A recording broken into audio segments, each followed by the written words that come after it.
Jack maybe gonna try and help take down Cullum and Sidwell too. I mean, he should. Cullum's been talking shit to Jack while he's been in the state. I guess not realizing that Jack is now faking that state.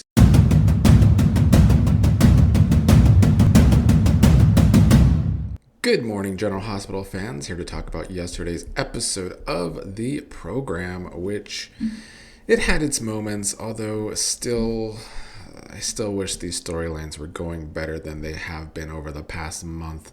It's crazy that May Sweeps was the month that kind of hurt the momentum on this show. But let's go through my notes and talk about yesterday's episode. Carly came home to Valentin. They seemed to be in a better place, even though they did still do some bickering, because Valentin said he wanted to be with her and they kissed, and then she left and ran away. She said she had to go pick up her daughter. Anyway, they had some mediocre flirting, and then that led to them starting to get busy. However, they were interrupted by Lulu, so Valentin had to go and hide, and Lulu started complaining to Carly about Rocco and Britt and how Lulu helped drive Rocco away, and he wants to be on the run with Britt, and she didn't want to tell Carly too much information. But Lulu said that she was going to take Rocco, and she's not going to go into details as to why. But then she also started ranting about Valentin and Charlotte and how Valentin is hurting his daughter by being away right now, and that she's glad that Valentin is not coming to see Charlotte because that would be even worse. So Valentin is, of course, listening to this. I guess this was to give some tension to Valentin to feel bad about what he's doing, even though he has been talking to Charlotte. It's fitting that Lulu was going to keep things from Dante in regards to Rocco, and Valentin is keeping things from Lulu in regards to Charlotte. The best thing about yesterday's episode was definitely Nina and Jack in the hospital again, where she was coming with the drug. He asked if she was there to drug him again, but she's still not doing it. She let the drug go into a plant in his room. Nina tells Jack that she is lying to her daughter, Willow, and saying that this whole drugging of Drew is Sidwell's fault, because Nina is doing the right thing here, but of course still sticking up for her crazy daughter, Willow. And so Nina says that Sidwell is the one that provides the drugs to Willow to give to Drew, and that Willow is being forced to do what she is doing to Drew. Nina has to play some stuff off when this worker at the hospital comes into the room. But once that guy leaves, Nina tells Jack that he doesn't have anyone for him that's going to help him. She is the only one that can help him get out of this mess, so they have to find a way to work together. Jack tells Nina to talk to Carly, tries to tell Nina that Carly is the one that can reach Valentin, which confuses Nina. She doesn't understand how. So Jack tells Nina that Valentin is with Carly. So Nina heads to Carly's house to tell her that she needs to see Carly's house guest, aka Valentin. Valentin upstairs, aggravated hearing this downstairs. So maybe Carly and or Valentin are about to find out that Jack is doing better and having to hide. Jack maybe gonna try and help take down Cullum and Sidwell too. I mean, he should. Cullum's been talking shit to Jack while he's been in the state, I guess not realizing that Jack is now faking that state. Although I think in that state he could still hear too, because Drew can.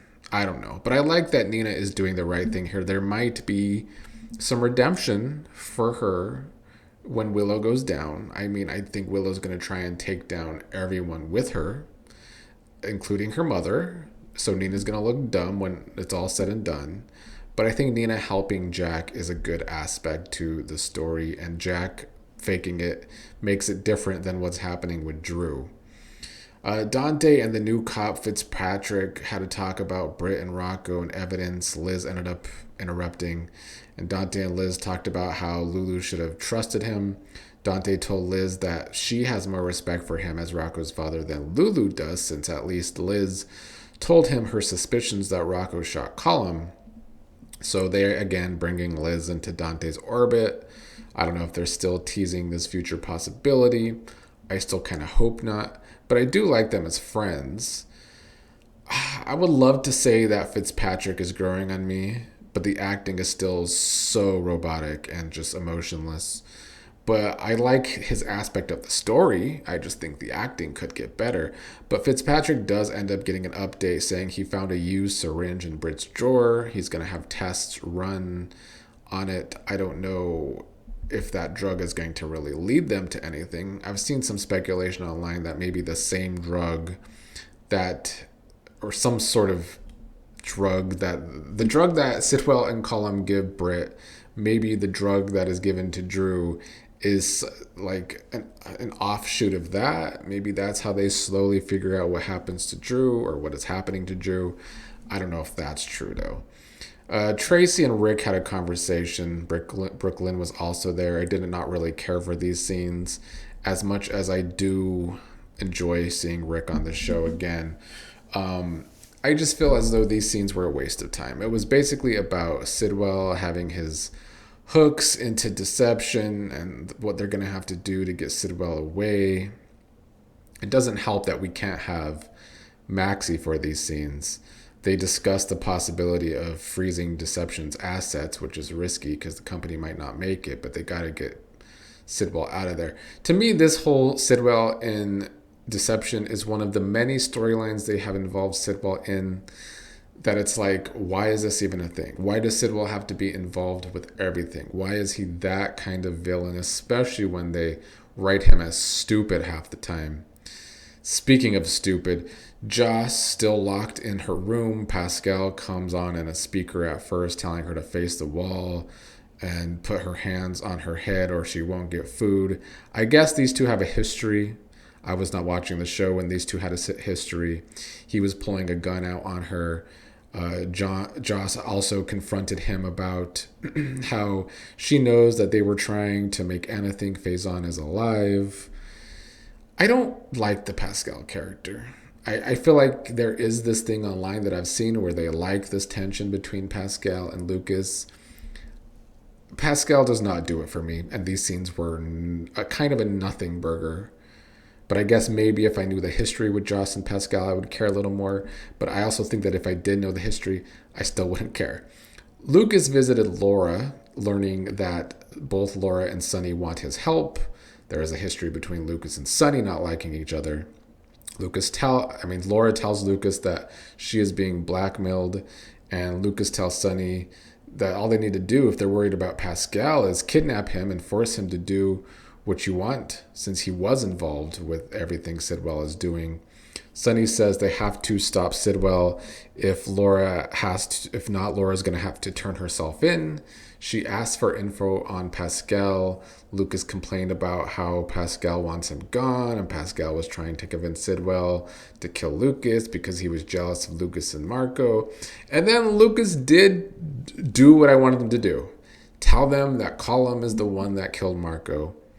And it seemed like that information didn't matter. I mean, there was a pan to Sonny looking very interested in that information. But then that was not at all the main point of this conversation when it should be. That is the information that these baby faces should be using in this damn storyline. And yet it's finally used and it feels like a nothing burger because this show wants to stretch the story out. And to do so, they have to make people look illogical. Lucas is saying that he's still living at Windermere because he wants to take Sidwell down. He still holds Sidwell responsible for Marco's death. He wants Sidwell brought to justice. Lucas wants to be hands-on helping and will even work with Sonny, which is, this whole thing is surprising both Sonny and Lucas since there is a history between them that isn't great. When Lucas leaves, Sonny tells Laura that he thinks the three of them together can take down Sidwell. Yeah, maybe if they use that information about Cullum. And then Lucas goes to the police station talking to Fitzpatrick, saying that he thinks Pascal killed Marco. So I guess they're using the Lucas and Pascal rivalry to cause a lot of, I guess, grief for Pascal. But the main point should be taking down Sidwell and Cullum, and they have the information to do so, and yet here we are. So that was frustrating with yesterday's episode. That's been one of my biggest frustrations in this main story that I've been talking about. At least we didn't have to deal with Curtis, I guess. So that's something. There was also no Molly and that boredom. So it was a fine enough Monday episode. I hope the rest of the week can at least be the same, or I would love it to be notches up.